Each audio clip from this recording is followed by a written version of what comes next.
اعوذ باللہ من الشیطان الرجیم بسم اللہ الرحمن الرحیم۔ ناظرین کرام، سکندر 350 سے 323 قبل مسیح تک مقدونیہ کا حکمران رہا۔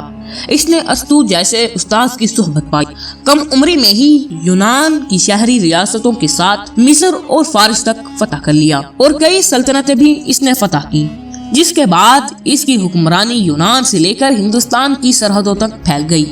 صرف 22 سال کی عمر میں وہ دنیا فتح کرنے کے لیے نکلا۔ یہ اس کے باپ کا خواب تھا اور وہ اس کے لیے تیاری بھی مکمل کر چکا تھا، لیکن اس کے دشمنوں نے اسے قتل کرا دیا۔ اب یہ ذمہ داری سکندر پر عائد ہوتی تھی کہ وہ اپنے باپ کے مشن کو کسی طرح پورا کرے۔ ناظرین کرام، آج کی اس دلچسپ ویڈیو میں ہم صرف 22 سال کی عمر میں آدھی دنیا فتح کرنے والے سکندر اعظم کی انوکھی داستان سننے۔ تو آئیں بڑھتے ہیں اپنی ویڈیو کی جانب، لیکن اس سے پہلے میری آپ سے حسب روایت گزارش ہے کہ اگر آپ نے ابھی تک ہمارا یوٹیوب چینل سبسکرائب نہیں کیا تو پلیز اسے سبسکرائب کر دیں اور بیل آئیکن کو بھی دبا دیں۔ باپ کی موت کے وقت سکندر کی عمر 20 سال تھی، لیکن وہ اس لحاظ سے خوش قسمت تھا کہ کسی مشکل کے بغیر ہی اسے مقدونیہ کی حکمرانی مل گئی تھی، ورنہ اس زمانے کا قاعدہ تو یہی تھا کہ بادشاہ کا انتقال ہوتے ہی تخت کے حصول کے لیے لڑائیاں شروع ہو جاتی تھی، اور اس لڑائی میں ہر وہ شخص حصہ لیتا جس کے پاس تخت تک پہنچنے کا ذرا سا بھی موقع ہوتا۔ سکندر ایک تو اپنے باپ کا اکلوتا بیٹا تھا، دوسرا اس وقت مقدونیہ کی حکمرانی کا کوئی اور خاص دعوے دار نہیں تھا، لیکن احتیاط کے طور پر سکندر نے ایسے تمام افراد کو قتل کر دیا جو کسی بھی طرح اسے نقصان پہنچا سکتے تھے، یہاں تک کہ اپنی ماں کے افسانے پر اس نے اپنی دودھ پیتی سوتیلی بہن کو بھی قتل کر دیا۔ سکندر کی ایک اور خوش قسمتی یہ بھی تھی کہ اسے ارسطو جیسا استاد ملا تھا جو اپنے زمانے کا قابل اور ذہین ترین انسان سمجھا جاتا تھا۔ اس کے علاوہ اس کے باپ فلپس نے اپنے بیٹے کی جسمانی تربیت پر بھی خصوصی توجہ دی اور اس کے لیے اسے شاہی محل سے دور ایک پرفضا مقام پر بھیج دیا تاکہ عیش و عشرت کی زندگی سے وہ سست نہ ہو جائے۔ یہاں سکندر نے جسمانی مشقیں بھی سیکھی اور گھڑ سواری، نیزہ اور تلوار بازی میں مہارت بھی حاصل کی۔ ساتھ ہی ساتھ ارسطو اس کی ذہنی تربیت بھی کرتا رہا۔ حکمرانی کے ابتدائی دنوں میں سکندر نے ایتھنز، یونان کا دارالحکومت سمیت دیگر پڑوسی ممالک کو اپنے ساتھ ملانے کی کوشش کی۔ اس کی وجہ یہ تھی کہ اپنی مہم پر نکلنے سے پہلے وہ نہ صرف اپنی فوج کو مضبوط کرنا چاہتا تھا بلکہ اس کو یہ فکر بھی تھی کہ کہیں اس کی غیر موجودگی میں کوئی مقدونیہ پر حملہ نہ کر دے۔ 2 سال اس کام میں بیت گئے۔ اس دوران کچھ علاقوں کو تو اس نے تلوار کے زور پر فتح کر لیا اور کچھ مقابلے کے بغیر ہی اس کے ساتھ مل گئے۔ شمال اور مغرب کی طرف سے کسی حد تک مطمئن ہو جانے کے بعد سکندر نے مشرق کی جانب نظر ڈالی تو اسے ایران کی وسیع و عریض سلطنت دکھائی دی۔ بحر روم سے ہندوستان تک پھیلی اس سلطنت کا رقبہ لاکھوں میل تھا۔ اس میں دریا بھی تھے، پہاڑ بھی، صحرا بھی تھے اور جھیلیں بھی۔ غرض یہاں وہ سب کچھ موجود تھا جو کسی بھی علاقے کو خوشحال بنانے کے لیے ضروری ہے۔ یہی وجہ تھی کہ ایرانی سلطنت پوری نہیں تو آدھی دنیا کی حیثیت ضرور رکھتی تھی۔ یہاں تقریباً ہر رنگ اور ہر نسل کے لوگ آباد تھے۔ ایرانی سلطنت پر حملے کی ایک بڑی وجہ یہ تھی کہ ایرانی شہنشاہ دارا نے سکندر کے مخالفین کی خفیہ طریقے سے مدد بھی شروع کر دی تھی۔ دراصل ایرانی فوج میں ایک بڑی تعداد ایسے یونانیوں کی تھی جو شروع ہی سے اپنے پڑوسی ملک مقدونیہ کے خلاف رہے تھے۔ انہی کے افسانے پر دارا نے یہ قدم اٹھایا۔ 334 قبل مسیح میں سکندر 35,000 فوج کے ساتھ مقدونیہ سے نکلا۔ اس فوج میں 30,000 سوار اور 5,000 پیدل تھے۔ سکندر کی پیدل فوج کی مشہور ترین چیز مقدونوی جتھا تھا۔ یہ 256 فوجیوں کا مربع شکل کا دستہ تھا، یعنی ہر قطار میں 16 سپاہی تھے اور ان قطاروں کی تعداد بھی 16 تھی۔ ان کے ہاتھوں میں جو نیزے ہوتے تھے وہ بھی 16 بائی 16 فٹ لمبے ہوتے تھے۔ یوں چلتے ہوئے جب پہلی 5 قطاروں کے سپاہی اپنے نیزے آگے کی طرف بڑھاتے تو ان کی نوکیں پہلی قطار سے بھی آگے نکل جاتی۔ مشرق کی طرف چلتے ہوئے دریائے گرانی کوس پر سکندر کا سامنا ایک قدرے چھوٹے ایرانی لشکر سے ہوا۔ اس لشکر میں 20,000 سوار اور 20,000 ہی پیدل سپاہی تھے۔ پیادوں میں زیادہ تر یونانی نسل کے لوگ تھے۔ لشکر کی کمان دارا کے قریبی لوگوں کے پاس ان میں اس کا داماد سپتھراؤتس بھی شامل تھا۔ سکندر کی فوج کا پتہ چلتے ہی ایرانیوں نے جو سب سے پہلا کام کیا وہ دریا کے ڈھلوان کنارے پر قبضہ کرنا تھا تاکہ دشمن فوج کی پیش قدمی کو روکا جا سکے۔ لیکن اس بات پر سکندر ذرا نہ گھبرایا۔ اسے معلوم تھا کہ اس کی فوج کا ایک ایک سپاہی دل و جان سے اس کے ساتھ کھڑا ہے۔ اس نے انہیں حکم دیا کہ وہ دشمن کے تیروں کی پرواہ کیے بغیر دریا پار کر لیں۔ بس ایک مرتبہ دوسرے کنارے پہنچ گئے پھر ان کا دشمن پر قابو کرنا مشکل نہیں ہوگا۔ سکندر کو اچھی طرح معلوم تھا کہ ایشیائی لوگ جہاں گھڑ سواری میں ماہر ہیں وہاں پیدل لڑائی میں خاصے کمزور ہیں۔ مزید یہ کہ اس کے سپاہیوں کے پاس ایرانیوں کے مقابلے میں بہتر اسلحہ ہے۔ وہ سر سے پاؤں تک ذرہ میں ڈھکے ہوئے تھے اور ان کے نیزے ہلکے اور لمبے تھے۔ سکندر کی فوج کا جتھا درمیان میں تھا جبکہ دائیں اور بائیں طرف سوار تھے۔ دائیں طرف سواروں کی قیادت وہ خود کر رہا تھا۔ پہلے پہل تو وہ آہستہ آہستہ آگے بڑھا لیکن دریا کے قریب پہنچ کر اس نے اپنی رفتار تیز کر دی، یہاں تک کہ کچھ ہی دیر میں اس کی فوج دریا پار کر کے دشمن کے عین مقابلے کھڑی تھی۔ گھمسان کی جنگ شروع ہو چکی تھی۔ اونچائی پر ہونے کی وجہ سے شروع میں تو ایرانیوں کا پلہ بھاری رہا لیکن بازی جلد ہی پلٹ گئی۔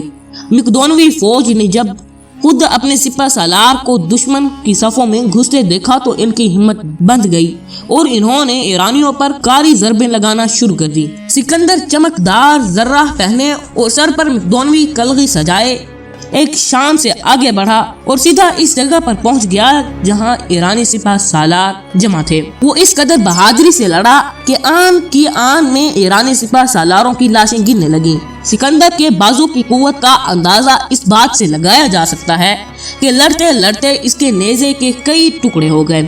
تب اس نے اپنے سائس گھوڑے کی نگرانی کے لیے رکھا گیا ملازم کا نیزہ اپنے ہاتھ میں لے لیا اور لڑتے لڑتے اسے بھی توڑ ڈالا۔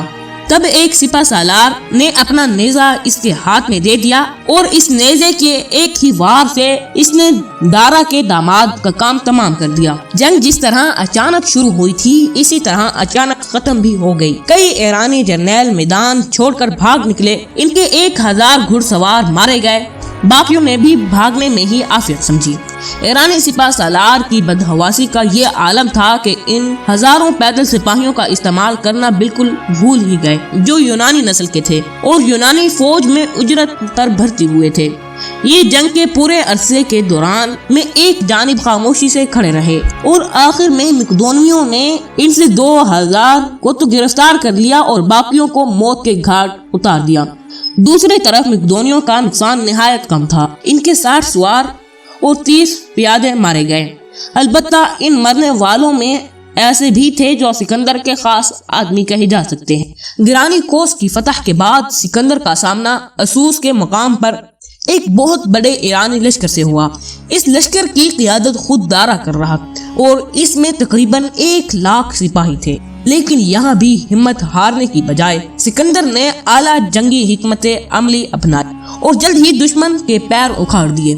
ایک دفعہ پھر کئی ایرانی جرنیل میدان چھوڑ کر بھاگ گئے۔ دارا نے تو بھاگتے ہوئے یہ بھی پرواہ نہ کی کہ اس کے خیمے میں اس کی ماں اور بیوی بچے موجود ہیں۔ اس جنگ میں بھی ایرانیوں کا بھاری نقصان ہوا جبکہ مقدونیوں کا نقصان نہایت کم تھا۔ سکندر نے دشمن کی ایک بہت بڑی تعداد کو قیدی بنا لیا لیکن دارا کی بیوی بچوں کے ساتھ اس نے نہایت ہی عمدہ سلوک۔ اب سکندر کا اگلا ہدف مصر تھا لیکن اس راستے میں چند ایسے علاقے تھے جو اس سے مقابلہ کرنے پر تیار تھے۔ اس میں پہلا سور شہر تھا۔ سور والوں کو جب پتہ چلا کہ سکندر ان کی طرف بڑھ رہا ہے تو وہ اپنے قلعے میں محصور ہو گئے۔ سور ایک جزیرہ تھا یعنی اس کے چاروں اطراف میں پانی تھا۔ یہ دیکھتے ہوئے سکندر نے فوراً ایک بہت بڑا بحری بیڑا تیار کرنے کا حکم دیا اور اس کے بعد قلعے پر حلہ بول دیا گیا۔ چند ہی دنوں میں یہ اہم شہر بھی فتح ہو گیا۔ سور کے محاصرے کے دوران میں سکندر کو دارا کا پیغام ملا جس میں اس نے لکھا تھا کہ وہ اس کے بیوی بچوں کو چھوڑ دے، اس کے بدلے میں اسے آدھی ایرانی سلطنت دے دی جائے گی۔ یہ پیغام سن کر سکندر کا خاص آدمی پارمن یوں کہنے لگا کہ اگر میں سکندر ہوتا تو یہ پیشکش قبول کر لیتا۔ اس پر سکندر بہت خفا ہوا وہ کہنے لگا اگر سکندر پارمینیو ہوتا تو وہ بھی ایسا ہی کرتا۔ اس نے دارا کی یہ پیشکش مسترد کر دی اور پیغام بھجوایا کہ اس کے علاوہ کوئی اور پیشکش ہے تو دارا خود آ کر بات کرے۔ سور کے بعد غزہ شہر کی باری آئی۔ اس کی فتح کے بعد سکندر مصر میں داخل ہوا اور توقع کے برخلاف یہاں کے حکمران نے بغیر کسی فوجی کارروائی کے یہاں کچھ عرصے قیام کے بعد وہ دریائے نیل کے راستے سمندر کی طرف بڑھا اور ایک مناسب جگہ پر پڑاؤ ڈالا اور ایک نئے شہر کی بنیاد رکھی۔ اس قدیم شہر کا نام اسکندریہ ہے اور یہ آج بھی مصر کے اہم ترین شہروں میں شمار کیا جاتا ہے۔ 331 قبل مسیح میں سکندر نے پھر مشرق کی طرف پیش قدمی کی۔ اس نے سب سے پہلے عراق کا مشہور دریائے فرات عبور کیا اور قدیم شہر نینوا کے قریب گوگا میلا کے مقام پر اس کا سامنا شہنشاہ ایران کی عظیم و شان فوج سے۔ نینوا وہی شہر ہے جہاں حضرت یونس علیہ السلام پیدا ہوئے تھے۔ بعض تاریخ دانوں کا خیال ہے کہ گوگا میلا کی جنگ میں دارا کی فوج میں کم و بیش 10 لاکھ پیادے، 40,000 سوار، 200 تلوار باز، رتھ جو کہ بیل گاڑی کی ایک قسم تھی، 15 ہاتھی اور بے شمار یونانی سپاہی تھے۔ دارا نے لڑائی کے لیے مقام کا انتخاب بھی بڑا دیکھ سوچ کر کیا تھا۔ اسے معلوم تھا کہ رتھ اونچی نیچی جگہوں پر نہیں چل سکتے، اس لیے اس نے ان کے لیے ایک مخصوص جگہ پر زمین کو بالکل ہموار کرا لیا تھا۔ اپنے سے 20 گنا بڑی فوج دے کر بھی سکندر گھبرایا نہیں، بلکہ اس کے ذہن نے فوراً لڑائی کا ایک شاندار منصوبہ بنا لیا۔ سب سے پہلے اس نے اپنے جرنیلوں کو بلا کر ایسی پرجوش تقریر کی کہ سب کی ہمت بندھ گئی۔ اس کے بعد اس نے حملے میں پہل کرنے کی بجائے انتظار کرنا شروع کر دیا۔ اس دوران اس نے اپنے سپاہیوں کو مکمل آرام کرنے کا موقع دیا تاکہ جنگ شروع ہونے تک وہ بالکل تازہ دم اور چاقو چوبند ہو جائیں۔ اس کے برعکس ایرانی سپہ سالار نے اپنے سپاہیوں سے مسلسل سنتریوں کا کام لے کر انہیں تھکا دیا تھا۔ دارا نے اپنی فوج کی ترتیب اس طرح کی تھی کہ خود درمیان میں تھا اور دائیں بائیں آگے پیچھے اس کے نہایت قابل و اعتماد آدمی تھے۔ ادھر مقدونوی سپہ سالار سکندر کو معلوم تھا کہ کسی بھی فوج کی دائیں طرف کا دستہ جنگ کے دوران ان کی سب سے زیادہ اہمیت کا حامل ہوتا ہے، اسی لیے اس نے اس کی قیادت اپنے نہایت بہادر اور قابل اعتماد جنرل پارمینیو کو سونپی اور انتہائی دائیں جانب فوجیوں کی ایک اضافی قطار بھی متعین کی تاکہ کسی اچانک حملے کی صورت میں مؤثر دفاع کیا جا سکے۔ لڑائی شروع ہوئی تو دونوں فریقوں کو اپنی فتح کا یقین تھا۔ سکندر کے پاس نہ صرف اچھا ذہن تھا بلکہ اس کے پاس اچھے ہتھیار بھی تھے۔ وہ پہلے بھی ایرانیوں پر فتح حاصل کر چکا تھا، یہی بات اس کے اعتماد کا باعث تھی۔ دوسری جانب دارا کو تعداد کی برتری کی وجہ سے فتح کی امید تھی۔ لڑائی کا آغاز دارا ہی کی طرف سے ہوا اور اس نے سب سے پہلے اپنے رتھ روانہ کیے۔ اسے پورا یقین تھا کہ یہ دشمن کی فوج میں کھملی مچا دیں گے، لیکن جب اس نے دیکھا کہ مقدونوی سپاہی بڑی مہارت سے اپنا دفاع کر رہے ہیں تو اس نے پیادوں کو روانہ کرنے کا حکم دیا۔ یہی اس کی سب سے بڑی غلطی تھی اور اسی کی توقع سکندر کر رہا تھا۔ پیادوں کو اس وقت استعمال کیا جاتا ہے جب لڑائی آخری مراحل میں ہو اور دشمن پر آخری وار کرنا ہو۔ پھر کیا ہوا کہ پیادوں کے حرکت میں آتے ہی ایرانی فوج کی ترتیب بالکل ہی ختم ہو گئی اور ان کی صفوں میں خلل آ گیا۔ یہ دیکھتے ہی سکندر نے اپنے نیزے برداروں اور مقدونوی جتھوں کو حملے کا حکم دیا۔ اس حملے کی خاص بات یہ تھی کہ اس کی قیادت خود سکندر کر رہا تھا۔ گرانی کوس کے معرکے کی طرح اس مرتبہ بھی سکندر نے پہلے ایرانی فوج کے بڑے بڑے جرنیلوں کو نشانہ بنایا اور آن کی آن میں ان کی لاشیں کٹ کٹ کر گرنے لگیں۔ دارا نے جب ایک کے بعد ایک آدمی کو گرتے دیکھا تو ہمت ہار بیٹھا اور میدان سے بھاگ نکلا۔ بس یہی اس جنگ کا انجام بھی تھا۔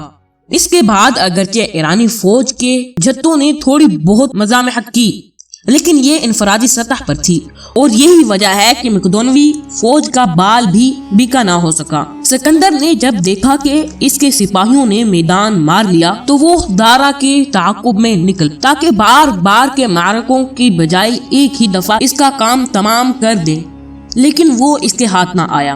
کہا جاتا ہے کہ بعد میں بعض ایرانی جرنیلوں نے خود ہی مل کر اسے قتل کر دیا۔ یہ واقعہ موجودہ ایرانی دارالحکومت تھاران کے پاس پیش آیا۔ سکندر جب اس جگہ پہنچا تو اسے دارا کی لاش ہی ملی۔ تب اس نے اسے واپس مستخر جو کہ ایرانی سلطنت کا دارالخلافہ تھا روانہ کر دیا اور حکم دیا کہ اسے تمام شاہی اعزازات کے ساتھ دفنایا جائے۔ ان پے در پے کامیابیوں کے بعد حالات میں بہت سی تبدیلیاں آ چکی۔ سکندر کی فوج اب وہ نہیں رہی تھی جو مقدونیہ سے روانگی کے وقت تھی۔ اس وقت اس کی قوت میں بے پناہ اضافہ ہو چکا۔ اس نے ایرانی سلطنت کے ایک بہت بڑے حصے پر قبضہ کر لیا تھا اور وہاں کے لوگوں نے بھی اس کی اطاعت قبول کر لی تھی۔ وہ یونانی سپاہی جو اجرت پر ایرانی فوج کے لیے لڑ رہے تھے اب سکندر کے ساتھ شامل ہو گئے اور سکندر نے ان کے لیے وہی معاوضہ مقرر کیا تھا جو انہیں شہنشاہ ایران کی طرف سے ملتا تھا۔ ان سب باتوں کے علاوہ خود سکندر کی طبیعت میں بھی بہت تبدیلیاں آ گئی تھی۔ اس کے احساس خودداری میں اس حد تک اضافہ ہو گیا تھا کہ وہ اپنے آپ کو یونانی دیوتازیوس کی اولاد سمجھنے لگا اور اپنے خلاف کوئی بات نہیں سن سکتا تھا۔ یہی وجہ ہے کہ جب اس کے قریبی دوست لکیتوس نے اس کو دیوتا ماننے سے انکار کر دیا تو غصے کے عالم میں سکندر نے اپنا نیزہ اس کے پیٹ میں کھونپ کر اسے مار ڈالا۔ ایران کی فتح کے بعد بہت سے لوگوں نے سکندر کو مشورہ دیا کہ اس نے بہت سی فتوحات حاصل کر لی، اب وہ واپسی کی راہ لے، لیکن اس پر تو دنیا کی فتح کا بھوت سوار تھا۔ اس نے کہا کہ وہ اس وقت تک واپس نہیں جائے گا جب تک ہندوستان کو فتح نہیں کر لیتا۔ یہ 337 قبل مسیح کی بات ہے جب اس نے ہندوستان کی طرف پیش قدمی شروع کی۔ اس وقت اس کی فوج میں 1,20,000 پیادے اور 15,000 سوار شامل تھے۔ کابل پہنچ کر اس نے اپنے لشکر کو 2 حصوں میں تقسیم کر دیا۔ ایک حصے کو براہ راست دریائے سندھ کی طرف روانہ کیا گیا اور دوسرا حصہ خود سکندر کی قیادت میں شمال کی طرف سے آگے بڑھا۔ یہاں اس نے ایک ایسا قلعہ فتح کیا جس کے بارے میں مشہور تھا کہ روم کا بادشاہ ہرقل بھی اسے فتح نہیں کر پایا تھا۔ کوہ مور کے قریب نیسا کے مقام پر دونوں فوجیں آپس میں مل گئی اور انہوں نے اٹک کے مقام پر دریائے سندھ کو عبور کیا۔ اس کے بعد دریائے جہلم کے قریب اس کا سامنا ہندوستانی راجہ پورس سے ہوا۔ سکندر کو معلوم تھا کہ وہ پورس کا مقابلہ اس طرح سے نہیں کر سکتا جس طرح اس نے دارا کا مقابلہ کیا تھا، یعنی وہ سامنے سے حملہ نہیں کر سکتا تھا۔ راجہ پورس کی بہادری کے قصے اس نے سن رکھے تھے۔ تب اس نے ایک جنگی چال چلی۔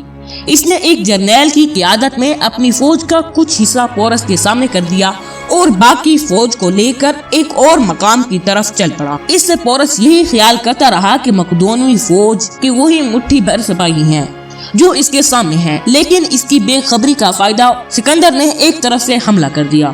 لڑائی شروع ہو گئی۔ پورس کو سکندر کی موجودگی کا اس وقت تک علم نہ ہوا جب تک کہ وہ دریا پار نہیں کر چکا تھا۔ تب اس نے فوراً اپنے بیٹے کی کمان میں ایک دستہ سکندر کی طرف روانہ کیا، لیکن سکندر تو بڑے بڑے سپہ سالاروں اور جرنیلوں سے 2 ہاتھ کر چکا تھا، تو یہ نوجوان اس کا کیا بگاڑ سکتا۔ اس لڑائی کا نتیجہ یہ ہوا کہ پورس کا بیٹا مارا گیا اور اب سکندر کے سامنے میدان بالکل صاف ہو گیا۔ اس نے اسی وقت پورس کی فوج پر حملہ بول دیا۔ ایرانیوں کے برعکس پورس بہت بہادری سے لڑا۔ اس کے لشکر میں 180 ہاتھی بھی شامل تھے۔ انہی سے مقدونوی فوج کو زیادہ خطرہ تھا کیونکہ ہاتھی کو دیکھ کر گھوڑے ہیبت زدہ ہو جاتے ہیں اور اپنے مالک کا بھی کہا نہیں مانتے۔ اس مصیبت کا علاج سکندر نے یوں کیا کہ جو ہی ہاتھی حملہ آور ہوئے اس نے اپنے سواروں کو 2 قطاروں میں بانٹ لیا، ایک ہاتھی کے بائیں اور دوسری دائیں طرف۔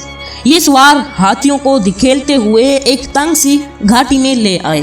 یہاں آ کر ہاتھی بدک گئے اور خود اپنی فوج کے لیے مصیبت بن گئے۔ اس معرکے میں پورس کے 20,000 آدمی اور 100 ہاتھی مارے گئے، لیکن اس سب کے باوجود پورس نے ہمت نہ ہاری اور مسلسل لڑتا رہا۔ اس نے اس وقت تک ہار نہ مانی جب تک کہ اس کا جسم زخموں سے چور چور ہو کر بالکل نڈھال نہیں ہو۔ پورس کو گرفتار کر کے اسی روز سکندر کے سامنے پیش کیا گیا۔ سکندر کی یہ عادت تھی کہ دشمن کا جو بھی آدمی گرفتار ہو کر آتا اسے اپنی صفائی میں کچھ کہنے کا موقع ضرور دے۔ اس نے پورس سے پوچھا، بتاؤ تمہارے ساتھ کیا سلوک کیا؟ پورس نے جواب دیا وہی جو ایک بادشاہ دوسرے بادشاہ کے ساتھ کرتا۔ سکندر میدان جنگ میں پورس کی بہادری سے تو پہلے ہی متاثر تھا، اب اس کی گفتگو نے بھی اسے کم متاثر نہیں کیا، اور بہادروں کو موت کے گھاٹ اتار دینا اسے بالکل پسند نہیں تھا۔ اس نے پورس کو معاف کر دیا اور اس کا تمام علاقہ واپس کر دیا۔ اس کے جواب میں راجہ بھی اس کا دوست بن گیا۔ سکندر کو ہندوستان کے اندر تک جانے اور اس کے عجائبات دیکھنے کا بے حد شوق تھا۔ اس کا یہی شوق اور تجسس تھا جس نے اسے یہاں آنے پر مجبور کیا تھا، ورنہ ایرانی سلطنت پر قبضہ کیا کم تھا کہ وہ اور کی لالچ کرتا۔ تاہم جب اس نے جہلم سے آگے چلنے کا ارادہ کیا تو اس موقع پر اس کی فوج نے اس کا ساتھ نہ دیا۔ سچ بات تو یہ ہے کہ پچھلے کئی برسوں کی مسلسل مشقت نے انہیں سخت تھکا دیا تھا، اور اب ان میں مزید مہمات سر انجام کرنے کی بالکل ہمت نہیں رہی تھی۔ اس سے قبل وہ جن ممالک اور ریاستوں پر قبضہ کر چکے تھے ان کی افواج بآسانی ہار مان گئی تھی، مگر ہندوستانی افواج کی بہادری کے بارے میں انہیں جہلم کے میدان جنگ میں تجربہ ہوا، جس سے ان کے دل خوف سے بھر گئے۔ سکندر نے اپنی فوج کو آگے بڑھنے کا حکم دیا، انہیں دولت کا لالچ دیا، زرخیز زمینوں پر قبضے کی امید دلائی۔ یہ فوج ملتان کی طرف بڑھی، یہاں ملوئی قوم آباد تھی جن کی شجاعت اور بہادری کی داستانیں پھیلی ہوئی تھیں۔ جب سکندری افواج ملتان پر حملہ آور ہوئی تو اس قوم نے ڈٹ کر مقابلہ کیا۔ اس مہم کے دوران سکندر کی کمر میں تیر لگا جو ریڑھ کی ہڈی میں پوست ہو گیا۔ حکماء کی کوشش کے باوجود یہ تیر نکل نہ سکا۔ اس پر انہوں نے تیر کا کچھ حصہ کاٹ دیا تاکہ سکندر جنگ جاری رکھ سکے۔ تاہم کچھ دنوں بعد ملتان فتح ہو گیا۔ یہاں یونانی فوج نے اپنے بادشاہ کے زخمی ہونے کا بھیانک انتقام لیا کہ شہر میں کسی بھی چیز کو زندہ نہ چھوڑا۔ یوں سکندر نے ملتان کو بھی فتح کر لیا۔ فتح ملتان کے بعد سکندر کی فوج نے آگے بڑھنے سے مکمل انکار کر دیا۔ سکندر کی تقریریں بے اثر ہو گئیں، انہوں نے واپسی کا نعرہ لگایا۔ مؤرخین اس کی دو وجوہات بیان کرتے ہیں۔ پہلی وجہ تو یہ تھی کہ ہر سپاہی دولت سے بھرے ہوئے اونٹوں کا مالک بن چکا تھا، اب وہ اس دولت سے عیاشی کی زندگی گزارنا چاہتے تھے۔ وہ میدان کی مصیبتوں اور قتل و غارت سے بچنا چاہتے۔ دوسری بڑی وجہ یہ تھی کہ سکندر کے جاسوسوں نے اطلاع دی تھی کہ دریائے بیاس کے کنارے آبائی قبائل کے طاقتور اور جنگجو سپاہی اسلحے سے لیس ہو کر جنگ کے لیے مستعد ہیں۔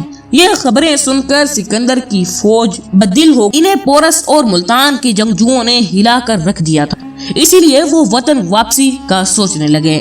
سکندر نے انتہائی سمجھ بوجھ کا ثبوت دیتے ہوئے وہی کیا جو اس کے سپاہی چاہتے تھے۔ ہندوستان کو فتح کرنے کی اپنی تمام تر خواہش کے باوجود وہ ان کی بات مان گیا اور یہیں سے اس نے واپسی کا فیصلہ کیا۔ لیکن اس عظیم سپہ سالار کی قسمت میں کچھ اور ہی لکھا تھا۔ وہ چاہتا تو یہی تھا کہ اپنے سر پر آدھی دنیا کی فتح کا تاج سجائے اپنے آبائی شہر مقدونیہ میں داخل ہو، لیکن ابھی وہ بابل ہی میں تھا کہ ایسا بیمار ہوا کہ دوبارہ صحت یاب نہ ہو سکا، اور وہیں اس نے موت کو گلے لگا لی۔ سکندر نے 33 سال کی عمر پائی۔ وہ 356 قبل مسیح یعنی حضرت عیسیٰ علیہ السلام کی پیدائش سے 356 سال قبل میں پیدا ہوا، اور اس کا انتقال 323 قبل مسیح میں ہوا۔ اس کی موت کی کئی وجوہات بتائی جاتی ہیں۔ پہلی وجہ یہ ہے کہ اسے زہر دیا گیا۔ یہ زہر اسے ایرانی شہزادی رخسانہ نے دیا تھا۔ روایات کے مطابق سکندر نے ایران کی فتح کے بعد دارا کے خاندان سے تعلق رکھنے والی شہزادی سے شادی کر لی اور اس پر عنایات کی بارش کر دی، مگر شہزادی نے اپنے خاندان کی تباہی و بربادی اور قتل و غارت کو فراموش نہ کیا اور موقع ملتے ہی سکندر کو زہر دے دیا، جس سے اس کی موت واقع ہو گئی۔ دوسری روایت کے مطابق سکندر نے بابل شہر پہنچ کر جشن فتح منایا۔ ساری رات شراب کا دور چلتا رہا۔ یہ شدید سرد رات تھی۔ سکندر کو بخار لاحق ہوا جو بعد میں نمونیا میں بدل گیا، جس سے سکندر کی موت واقع ہو گئی۔ تیسری روایت یہ ہے کہ ساری دنیا کو فتح کرنے کا خواب پورا نہ ہوا تو سکندر نے کثرت سے شراب نوشی شروع کر دی، جس کی وجہ سے اس کی صحت برباد ہو گئی۔ آخری ایام میں اس کا ذہنی توازن بھی بگڑ گیا۔ کثرت مائی نوشی نے اس کی جان لے لی۔ اس نے لگ بھگ آدھی دنیا تو اس نے جوانی میں ہی فتح کر لی۔ کہتے ہیں اگر وہ تھوڑی مدت اور زندہ رہ لیتا تو کوئی وجہ نہیں تھی کہ وہ پوری دنیا کا فاتح نہ بن جاتا۔ دوستو آج کے لیے صرف اتنا ہی۔ مجھے امید ہے کہ آج کی یہ میری ویڈیو آپ سب دوستوں کو پسند آئی ہوگی۔ اگر پسند آئی ہے تو پلیز میری اس ویڈیو کو لائک شیئر کمنٹ ضرور۔ ملتے ہیں ایک نیکسٹ ویڈیو میں، تب تک کے لیے دیں اجازت۔ السلام علیکم ورحمۃ اللہ وبرکاتہ۔